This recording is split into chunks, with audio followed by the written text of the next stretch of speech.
la même chose igitoro cyoboneka gute ko tureka ibintu byo kubeshanya ni mu tujenga tugiye ko obere yoza go officializa l'auto parallèle nibikunda kwemera gukarikira kuri to ya parallèle c'est officialiser l'auto parallèle nicyo nibyo ukunda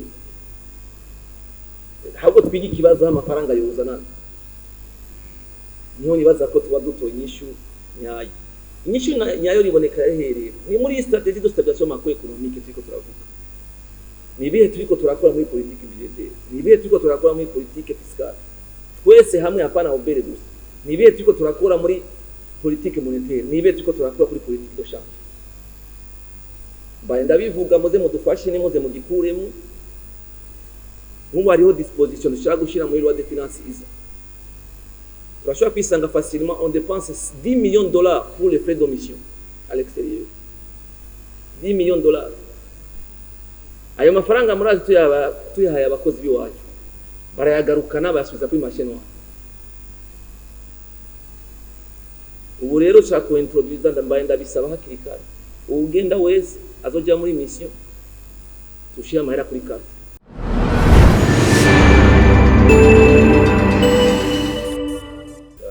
ibibazo bijyanye n'amadovize bijyanye n'igitoro bibaza yuko twese tubona turabira hamwe ko biroroshye ko tuguma twibaza ngo ukoze iki ibibazo nibaza ko twogaruka jewe ndiko nkora iki kugira ibyo bibazo by'amadovize canke ibyo by'igitoro bituma obenge ikibazo cyangwa abadandaza bagira ikibazo nibaza ko nza kugira ko mu nyuma aho nza kubaza twese twokora icyo byadushiye kwivamo bose by'umukiranganji ubutunzi wenyine nibaza ko maze iminsi mukurikirana ejo umukiranganji wambaye barakorana n'abajejwe amashirahamwe ya leta abo amashirahamwe ya leta bariko arakurikirana kugira tumenye umusaruro wayo by'amahopito twavuze by'amakomine muri iyo ntumbero yuko tugerageza d'abord kwerekana notre capacité de mobilisation ku maniveau yose au niveau central dushaka kumobiliza amafaranga na gute au niveau des SPP dushaka kumobiliza amafaranga ngana gute au niveau y'amakomine dushaka kumobiliza amafaranga ngana gute ko nk'ubu narakivuze aho merutse ngaha sinumva n'ingene mirido Bujumbura yo nanirwa no yakera yo nanirwa no kuri abakozi turavye ibikorwa bisanzwe bikorwa ndaha muri me byingiza amafaranga nibyo kumvikana ngatoye ufise amasoko ufise inzuzi ufise aho kura amabuye ufise ikiyaga cya Tanganyika ufise ibintu bitandukanye bisigura rero yuko ari igikorwa gitegeza gukorwa kijyanye n'ingene twara dutunganya twe twenyine mu kwegeranya amafaranga kuko niyo icyo kintu cya mbere kiguhatse aho ugiye kurondera ideni baraba d'abord ufise capacité de mobilisation natwe naho twaraduza muri OBE ngenda gusaba ideni ko babona ko nshobora kwiga ibyo nibaza ko biko birakogwa mu kuraba kwanza amasosiyete dusanye d'office yose uno munsi arafise amabwira aragira amayeta finance ari wabagije post yari maze imyaka n'imyaka atamayeta finance yahari muga muri uno mwaka muzobona yuko amasosiyete menshi yagiye atanga amayeta finance ukwezi guheze kwa gatatu apana kwa kane guheze turashobora kubona amadividende yigiye muri uno mwaka ndavye muri Bralud aho twinjije ndashobora kuyabona ayo twinjije muri Banco Bunda ndashobora kuyabona ayo twinjije muri Soka Bunda ndashobora kuyabona nibaza yuko igihe tuzogaruka ngaha muzobona karusho kungena amafaranga yagiye arinjira dufatiye kuri ayo masosiyete ya leta ibiharuro biravyerekana neza ukwezi kwa gatatu yuko twashoboye kujana amafaranga menshi ajanye nibaze yuko ino rapport ino loi de règlement tuje gupresenter yerekana situation 24-25 muga muri 25-26 muzoronka umuco cyane kubijanye n'amahopito n'ama SPP nibaza yuko n'amahepfo yakogwa mu bindi bisata byose bitandukanye aho twibaza ko amafaranga yo kwinjira sinzi ko nibuka Son Excellence agiye kugurura ibitaro nibaza ko hari Kiremba aho yabaza ati ni gute ibi bitaro vyunguka ndaye bya leta n'ibyunguka ni gute hopitali militaire yunguka ruwa karebe ni yunguka kandi bose bakora ari amashyirahamwe ya leta nibaza rero ko tworaba nyine twara dukora twe twenyine tugasubiramo intunganyo shasha iyo byoduha amafaranga menshi cyane utandukanye tuko turakora. Icya kabiri amamarché public kuma kigaruka mbega tubona marché public iteye ikibazo ko biteze ibikorwa bya leta cyangwa by'abandi basanzwe dufashanya ibikorwa by'iterambere. Sikode bugiteye ikibazo, sikode iteye ikibazo kabisa. None kode ni igenda kuvuga ko umuntu ategerezwa kupartitiona amamarché. Rezima ko honorable Boniface ora muri marché public arabizigira yo gufasha gutanga umuco.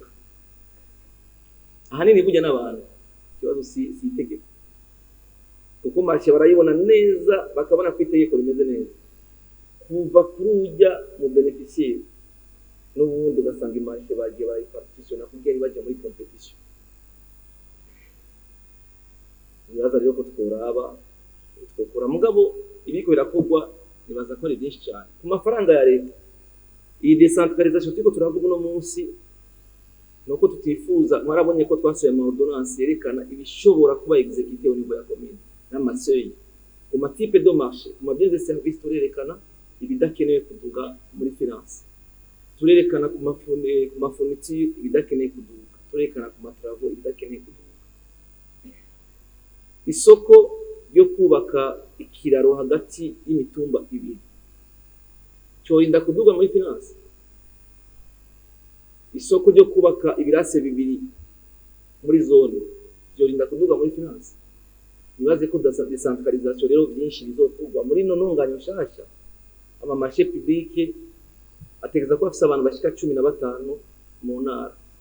Kuvuga ko ariyo byinshi bitazoduga. Le fait ko tazoba dufise ibintu byinshi muri finance nibaza ko bizotugabaniriza akazi. Naho nyene navuze ko hajya bigiye abantu nabo bameze neza 100%. Muga twibaza yuko na volume nyene y'ibintu honorable Boniface arabizi yuko le volume y'abantu mu marché public baba bafise en terme y'akazi yabirenze ko mu marché yose yari centralisé yose muri finance.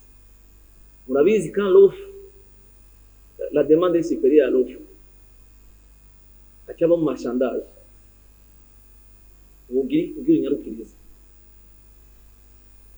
Nibaze rero yuko n'ibyo badecentraliza bizogabanuka bigatuma akazi kanyaruka kuko au niveau ya marché direction nationale de marché public hazoza ibintu bifise ampleur y'igihugu ibitarenga province rwego muri province ainsi de suite. Nibaza ko ico kizofasha cyane mu byo turiko turatunganya no munsi. Ikindi cya kabiri nibaza ko cyofasha nibi bintu vya digitalisation tegezwa kujyamo tubishaka tutabishaka tubiza kujyamo kuko birevita plus habayemo contact y'umuntu plus niho haba ama sollicitation menshi cyane. Ikindi cya gatatu yakibuze honorable Dieudonné ni manque de planification. Itegeko riravuga neza yuko le 30 avril tegeza ko twatwaye engagement budgetaire. Umuntu akamara amezi n'amezi atigeza kuri iyo marché. Le 30 avril ugataha saa 7 y'ijoro saa 8 y'ijoro. Ama marché yose akazala dernière minute. Bizana no kudutera ingorane kenshi kuko izo marché ziza kuba exécuté dans 3 mois. C'est-à-dire pour ta marché tapé. Alors le manque de planification. Naho babasaba le plan de passation de marché hakiri kare babitanga titre indicatif. Icyakane no vuga. Ari abantu bashama ibintu batazi ampleur yavyo. Nufata exemple nk'ugiye gushiramo yuko uzokubaka centre ya cancérologie 50 milliards tukashiramo muri budget gapasa kira kenewe c'est vrai na étude ragira na kimwe arakora none naho no gwa 50 milliards ukubaka ico kintu dans une année ubikunda. Nibaza rero yuko harakeneye kuraba natwe ko twitunganya cyo tumategeza kwesita kuri iki kintu cya planification programmation suivi evaluation. Namba nifuza kubaka inzu tuvuga ijya Brema tuvuga ijya BBL tuvuga ijya izo cyangwa na Brevepa. Est-ce que phase ya mbere niyo kubaka cyangwa phase ya mbere kugira des études mwaka wa kabiri no kugira mobilisation des ressources mwaka wa gatatu no gutangura niveau ya mbere ya kabiri ya gatatu kenshi rero usanga ibikorwa bagiye gushiramo nta n'umwe azi ibyo agiye gukora. Icyo nibaza ko ari ikibazo gikomeye cyane mu byo dutegerezwa gukora. Kode ya marché public itegerezwa guhinduka, ko itegerezwa kuba flexible nayo nyene, itegerezwa kuba flexible. Mugani baza yuko icyo kigo kirakorwa kulo mu matiko turavugana bariko barasubiramo kode ya marché public, mugahani nije sinibaza ku kibazo kiri muri kode ya marché public. Honorable Nimirangeza yabati ikibazo gikomeye cyane kijanye ibaza ko na commentaire so tuba twaratoreye hamwe kuvyerekeye ibihengeri bya exoneration. Mugabo mu nyuma cyaragira analize nziza ati none nobona umuntu azanye umugambi akansaba exoneration, noce ndamwima ngo ko exoneration zipanze zabaye kure. Icyo novuga no ku yose ni question ya planification na hiérarchisation. Ico kintu na exonera kuko exoneration yiheba uzi ikindi zovuga navyo mevye exoneration inevisi izomera akazi abantu bangana gute, kuko nahevye kimwe mugabo ngiye gukreya de l'emploi na créa de l'emploi obere zoronka impossible obere IPR. Icyo kintu gikomeye cyane nko muri chemin de fer navuze ko tuzoheba amagazine ari manini cyane, dufite un projet de presque 1.2 milliards mugabo exoneration zotanga ni nyinshi cyane. Mugani natanga izo exoneration tukubaka iryo barabara tuzogabanya amahera amadolari 100 ku itoni i Dar es Salaam gushika imusongana, kuko twaye kuri $170 par tonne. Mugani nazana chemin de fer zori amadolari 70. Uno munsi ndabihevye mugabo nzobira ikipera ejo. Le prix ya transport y'itoni gabanutse, le prix sur le marché iragabanuka. Muga kenshi rero ya exoneration iyo tugiye kuyatanga usanga ari mu bintu bidakenewe, niho utegerezwa gutira attention muri icyo. Sinovuga wiuno ico gihengeri ko no gishigikira canke kutogishigikira, ahubwo turabe ico tugiye kwexonera gifitiye akamaro abene gihugu gute, cyo gira impact imeze gute. Icyo niraza ko novuga nka raporo y'ijwi ama societe ya leta atagira, nuko mwabonye ko twatanze proposition yuko amategeko ategerezwa guhinduka kugira abantu bikonforme. Na discussion yarabaye no muri commission, kuko kenshi yiko kurabwira ama societe avuga ati twe nitubimenyereye ibyo tumenyereye kugirane civil mwebwe namo mugirane budgetaire ariyo fiscal. Bavuze ati mbega mu Bwongereza bigenda gute kuba afite system iyi, mbega muri Tanzania bigenda gute ku masosiyete ya leta. Twige nyene bigenda ari byo hinduka bihinduke kugira turabe ko bokwiyaringa muri cyo turakora. Kini mwavuze ni kijanye na yuko leta ibaho kubera amatagisi, nivyo yuko abadandaza bidogira yuko obere bandika bike ngabo ugasanga abadandaza badandaza byinshi. Ani baza ko mwashatse kuvuga ko muri obere ikameze neza barekura nuko magagije kubyorosha yuko baba bajya igikire cyanye ko barekura bikeyi ibyo bategereza kudeklara. Nibimete ko turavuga by'akaranga mutima kire tutegereza guhinduka natwe twenyene. Mugabo kubijanye na obere directement ifoko dushiraho ama system de control ateye imbere cyane, ibi by'amascanner kugira she kubona neza ibidandazwa bihari. Ubuheruka twari kobero tuko twaraba ngira ariko barakora muga nk'imugina murazi ko ari poste nayo nyene icyako byinshi muga na scanner ihari, muga nzi to turashaka gushya muri budget kugira tare kutogura scanner hariya za gahumo na scanner ihari. Ubu rero baramaze kubona ko benshi ubu basigaye bahindura bagaca za gahumo na hehe nari muri mugina, ugasanga bakishiye ibintu kuko barazi neza yuko atascanner ihari cyane iki. Mugabo ibyo bice bivana nuko gushyira amafaranga akeneye kugira dushe kubikoresho bya nkenerwa byo dupermeta kumenya exactement ibyo abantu bazanye kugira dushe kubisa bifata ko amakori akwiye. Honorable Vena yariko aravuga ku kintu kijanye ni taux d'exécution, taux de réalisation dans les investissements.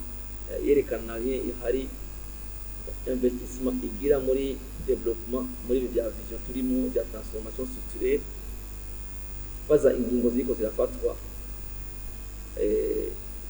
kugira dushoye kuremedia cette situation. Cyo mvuga nk'ubu muri budget turimo no ubu tegeza kwirase yuko ikintu cyose dushiramo atari bimwe by'amafantezi. natanze exemple ya 50 miliyari igeze gushigwa muri budget cyangwa 32 miliyari 2 ans